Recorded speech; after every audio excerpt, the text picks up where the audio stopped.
잠언 26장 1절로 12절까지의 말씀, 우리 다 같이 한 목소리로 합독하겠습니다. 미련한 자에게는 영예가 적당하지 아니하니 마치 여름에 눈 오는 것과 추수 때에 비 오는 것 같으니라. 까닭 없는 저주는 참새가 떠도는 것과 제비가 날아가는 것 같이 이루어지지 아니하느니라. 말에게는 채찍이요 나귀에게는 재갈이요 미련한 자의 등에는 막대기니라. 미련한 자의 어리석은 것을 따라 대답하지 말라. 두렵건대 너도 그와 같을까 하노라.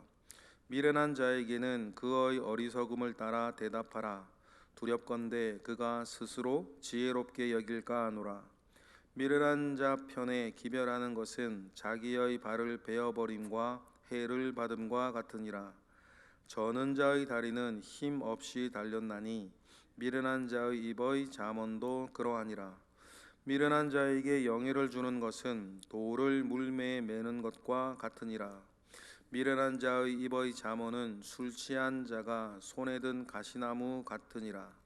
장인이 온갖 것을 만들지라도 미련한 자를 고용하는 것은 지나가는 행위를 고용함과 같으니라. 그가 그 토한 것을 도로 먹는 것 같이 미련한 자는 그 미련한 것을 거듭 행하느니라. 내가 스스로 지혜롭게 여기는 자를 보느냐? 그보다 미련한 자에게 오히려 희망이 있느니라. 아멘.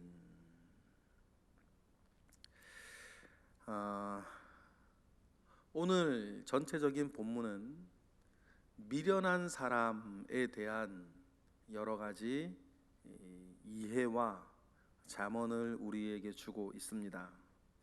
12장까지 있지만 또 이게 11개의 잠언이 들어있는 본문이라 우리가 볼 것도 생각할 것도 하나하나 사실 따지고 보면 참 다양하게 나올 수 있어요.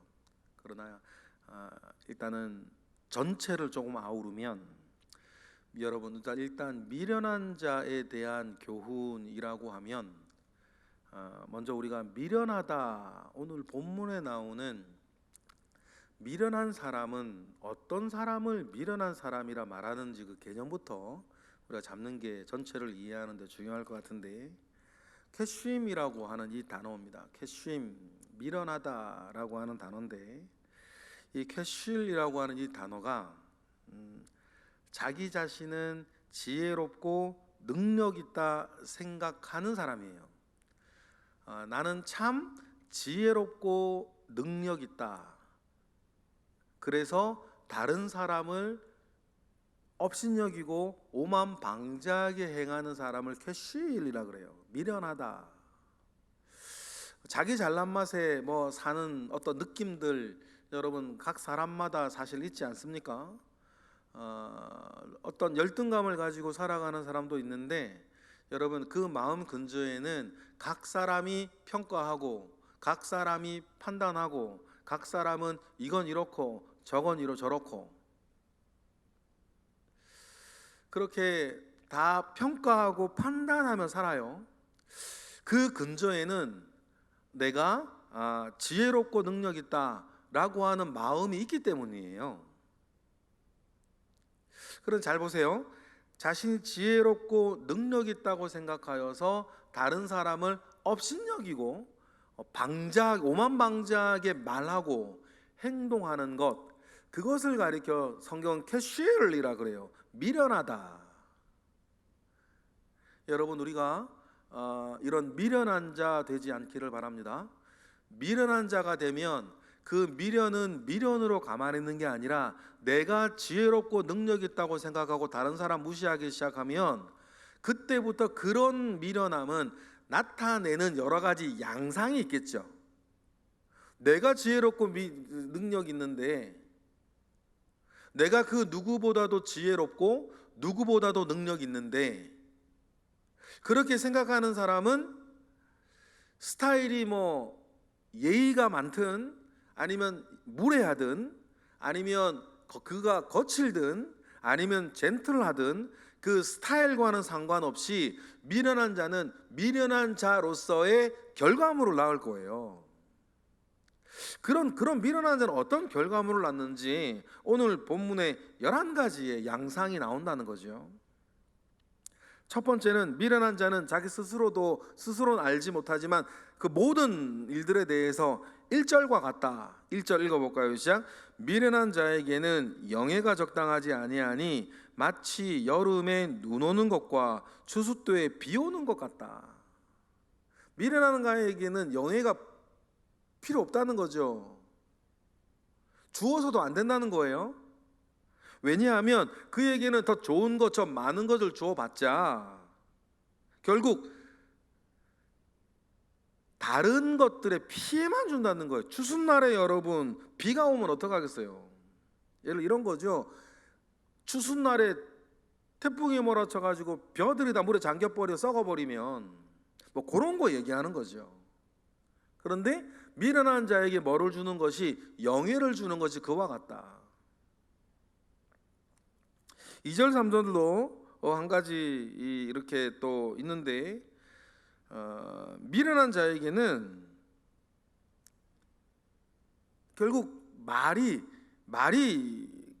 가르침이 통하지 않는다 뭐 그런 뜻이에요. 그러니까 이제 막대기가 필요하다는 얘기인데 미련한 자는 이렇게 저렇게 가르치는 것이 아니라 막대기로 그냥 이렇게 할 것 못할 것 가르치는 것이 최선이다 그런 말이에요. 2절 3절 읽어보겠습니다. 까닭 없는 저주는 참새가 떠도는 것과 제비가 날아가는 것 같이 이루어지지 아니하느니라. 말에는 채찍이요 나귀에게는 재갈이요 미련한 자의 등에는 막대기니라 라고 이야기를 하면서 두 개의 교훈이 있죠. 까닭 없는 저주를 하게 된다 미련한 자는. 그러나 미련한 자가 까닭 없는 저주를 한다고 해서 그 저주가 일어나는 것은 아니다. 고대 근동에서는 여러분 어떤 저주는 주술적인 능력이 있다고 여기며 살던 시대예요. 그런데 어떻게 보면 지금 우리는 그렇게 생각하진 않지만 당시로서는 까닭 없는 저주는 이루어지지 않는다는 2절과 같은 잠언은 굉장히 어떻게 보면 신선한 잠언이에요. 왜냐하면 저주는 주술적인 능력이 있다고 믿는 그런 시대였기 때문이죠. 그런데 미련한 자는 어떻게 한다는 거예요? 까닭 없는 저주를 자꾸 쏟아낸다는 거예요. 미련한 자의 개념을 잘 생각하고 이제 따라오시면 되는 거죠.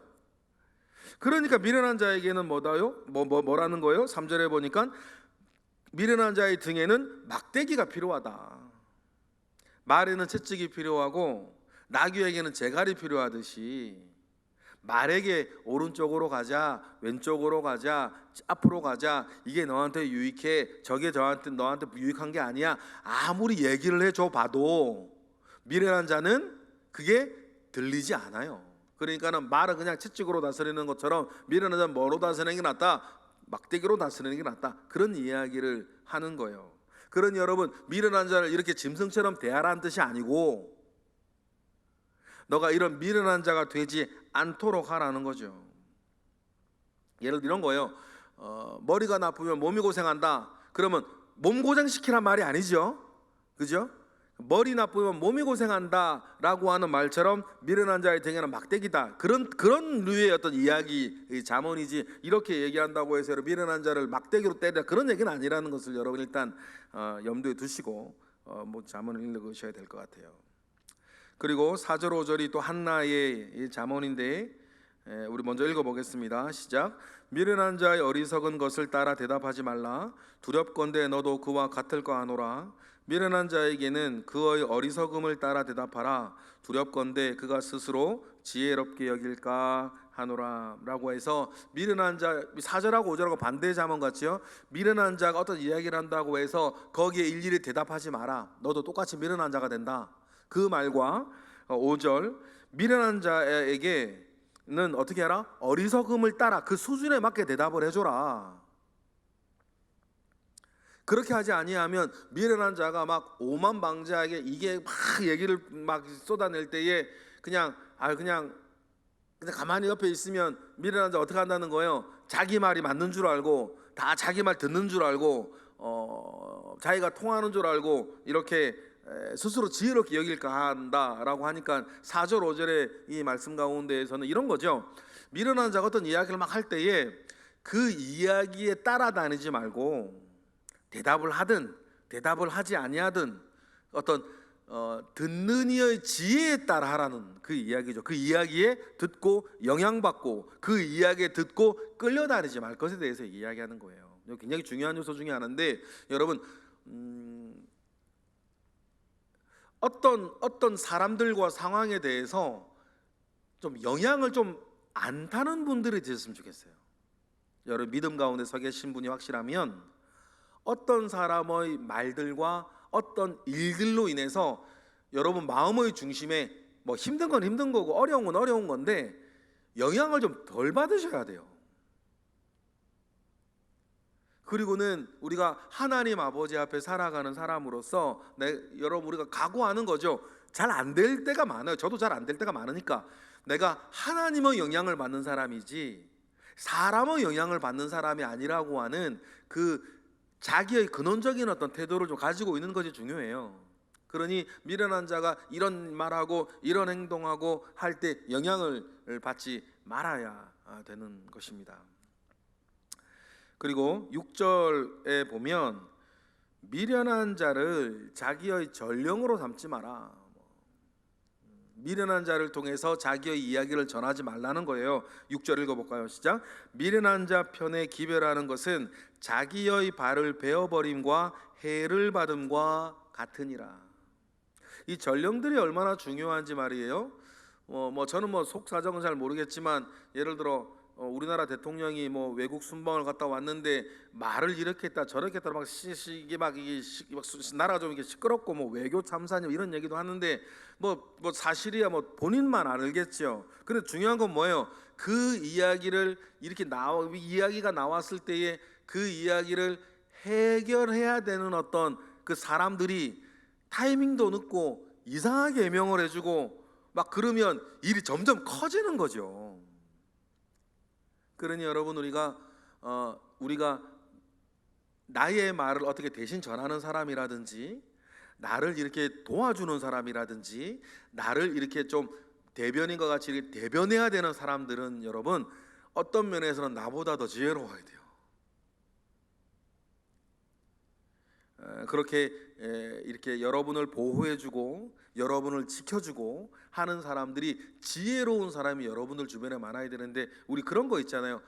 나는 어떤 일로 답답해 죽겠는데 내가 이렇게 이렇게 어떻게 설명하기도 그렇고 설명할 방법도 없을 때 옆에 있는 사람이 설명해주고 도와주고 하는 게 되게 중요하죠.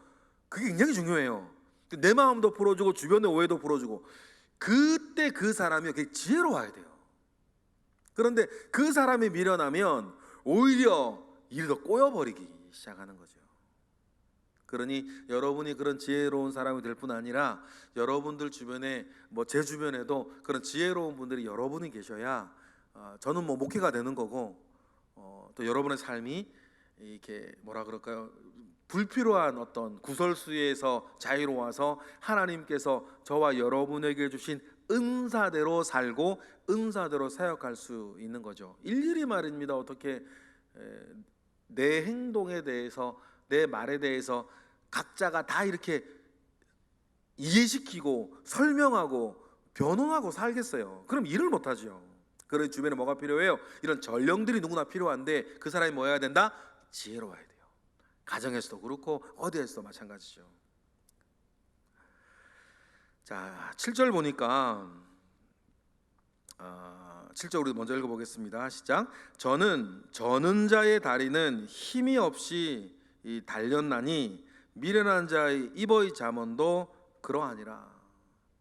다리를 다쳐 저는 자에게 그 다리는 여러 경험이 있을 거예요. 우리한테 두 다리가 있는데 만약에 다쳐서 부러져서 다리를 절개 되어 있는 내 왼쪽 다리라고 한다면 그때부터는 이 왼쪽 다리는 내 다리로 나의 힘이 되는 게 아니라 나에게 짐이 되는 다리죠. 부러져 있을 때에는. 그래서 기부 싸고 다닐 때에는 이 다리를 없앨 수도 없고 기부수에서 아파 있는 다리는 오히려 그 사람에게 짐스러운 것이 되고 힘이 없이 그냥 달려 있는 것뿐인 것처럼 미련한 자 입의 잠언도 뭐 그렇다는 거예요. 그러니까 미련한 자에게는, 이걸 좀 확장시키면, 미련한 자에게는 뭐 할 것도 없다, 들을 말도 없다.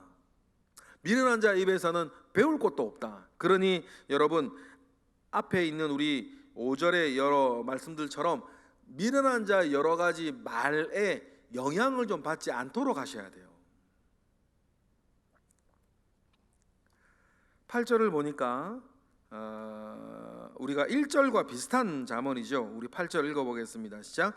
미련한 자에게 영예를 주는 것은 돌을 물매에 매는 것과 같으니라. 돌을 물매에 매면요, 어떻게 되겠어요? 물매가 뭐죠? 그 다윗이 골리앗 앞에 전쟁하러 나아갈 때 들었던 게 물매 아닙니까? 그러니까 미련한 자에게 영예를 주는 것은 그 돌을 물매에 다는 것 같다. 그러니까 미련한 자에게 있는 명예는 다른 사람들 상하게 하는 물건일 뿐이다, 그 말이에요. 그렇죠? 이게 무슨 말인지 뭐 설명이 필요 없어요. 미련한 자가 명예로워지면 당사자도 그렇고 그 사람으로 인해서 주변 사람들이 다친다는 거죠. 그래서 미련한 자에게는 명예를 주는 것이 아니다, 그런 이야기를 하는 것입니다. 9절 우리 읽어보겠습니다. 미련한 자 입의 잠언은 술 취한 자가 손에 든 가시나무 같으니라 라고 이야기를 합니다. 아까 미련한 자의 잠언은 뭐 힘없이 달린 다리 같다라고 하는 것과 비슷한데, 미련한 자의 입의 잠언은 술 취한 자가 든 가시나무 같다. 그래서 술 취한 자가 가시나무를 들면 어떡하겠어요? 아무데나 휘두르겠죠. 역시 다른 사람 다치게 한다는 거예요. 술을 취하는 것이 왜 그렇게 되냐면 판단력과 분별력을 술 취한 사람들은 잘 못하잖아요. 판단력도 떨어지고 분별력도 떨어지고 하니 이게 이건지 저게 저건지 제대로 알지도 못하면서 아무 꽃이나 가시나무를 흔들어 제끼는 그런 꼴이 되고 마니까 미련한 자의 입에 잠언을 미 없는 게 낫고 듣지 말고 영향받지 말아야 될 것에 대해서 이야기하는 것이고, 그 미련한 자를 고용하는 것은 길 가다가 아무나 그 자리에 앉히는 것과 같다는 말이에요. 10절 읽어볼까요? 시작. 장인이 온갖 것을 만들지라도 미련한 자를 고용하는 것은 지나가는 행인을 고용함과 같으니라.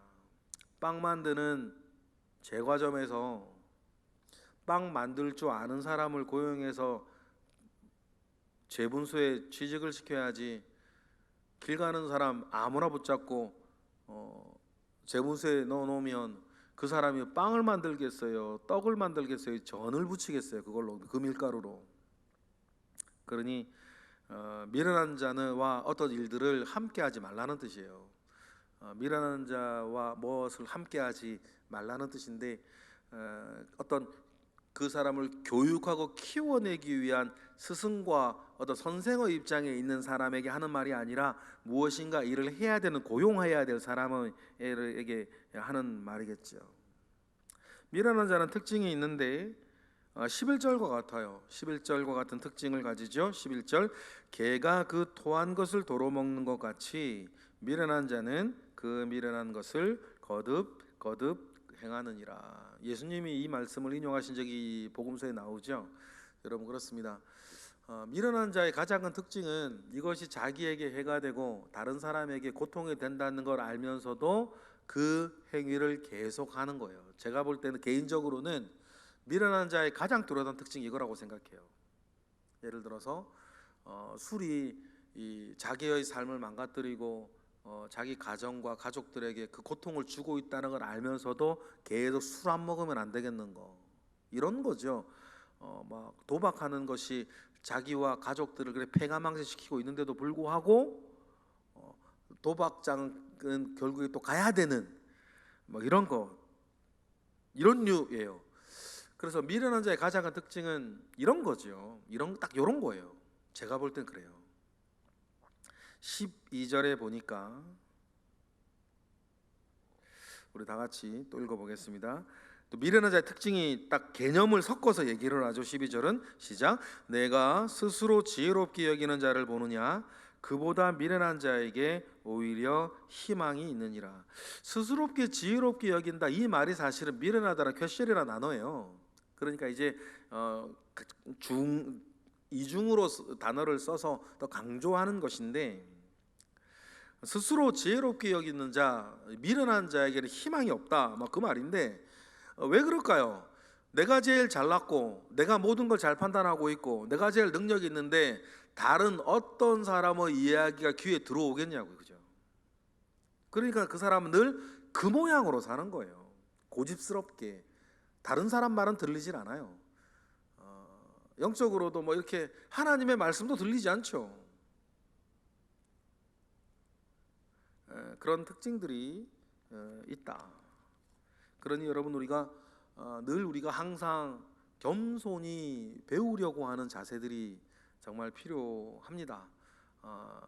우리 세 사람이 길을 가도 그 중에 한 사람에게는 뭐가 있다, 배울 사람이 있다라고, 배울 것이 있다, 이런 이야기들이 우리 있는 것처럼 우리가 좀 조심해야 되는 건 난 안다, 나는 다 배웠다, 나는 다 해봤다, 이런 생각에 gat혀 있는 사람이에요.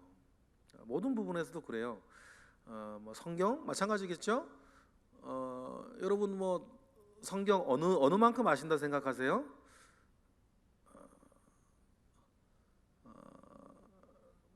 은혜 어느 정도 아신다고 생각하세요? 여러분, 우리가 가야 할 길이 많은 거예요.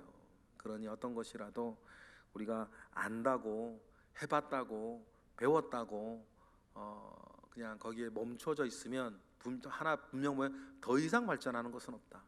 늘 질문하고 궁금해하고 배우려고 하고 더 얻으려고 하고 더 채우려고 하고 하는 그 의지가 여러분, 저와 여러분에게 있기를 바랍니다. 얼마 전에 말씀을 드렸나요? 지금 여러 상황들이 저도 있고 여러분도 있는데 분명 하나는 뭐냐면, 지금보다 말이도 아니에요. 은혜나 지식이나 능력이나 뭐든지 조금만 더 올라가면 되는 거예요. 그러면 지금 문제는 문제가 되지 않아요. 이거 여러분 경험 그동안 쭉 하시면서 사셨고, 저도 오늘 경험하면 살아요. 문제가 아닌 거고 내 수준이 문제라 제가 자꾸 말씀드리잖아요. 이것은 저를 무시하는 말도 아니고 여러분을 무시하는 말도 아니에요.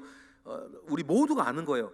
문제가 아니고 내 수준이 문제인데, 내가 여기에서 수준이 많이도 아니에요. 조금만 올라가면요, 지금 나를 괴롭히는 건 괴롭힘이 문제가 되지 않는다, 그 뜻이에요. 그러니 여러분, 우리가 늘 우리를 새롭게 하기 위해서, 조금만 더 성숙시키기 위해서, 조금만 성장하기 위해서 여러분 조금만 애를 더 쓰시면 돼요. 그래서 우리가 조금만 수준이 올라가면요, 지금 나를 괴롭히는 것은 문제가 되지 않아요.